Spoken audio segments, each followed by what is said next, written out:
निवडणुकीच्या काळात पैसे कमावणाऱ्या अनेक टोळ्या असतात असं विधान खासदार अनिल बोंडेंनी केले आणि या भामट्यांना पकडणं खऱ्या नेत्याचं काम आहे असंही बोंडे म्हणाले। जागरूक नेत्यांनी भामट्यांना पोलिसांच्या ताब्यात द्यायला हवं होतं असंही ते म्हणाले।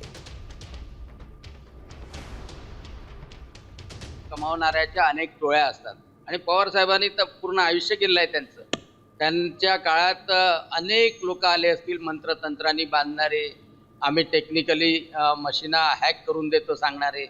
खरं जर पाहिलं तर जागरूक नेत्यांनी त्या लोकांना तातडीनं तेव्हाच पोलीस स्टेशनमध्ये देणं आवश्यक होतं, कारण असे फसवेगिरी करणारे जे भामटे असतात त्या भामट्यांना पकडणं हे खऱ्या नेत्याचं काम आहे।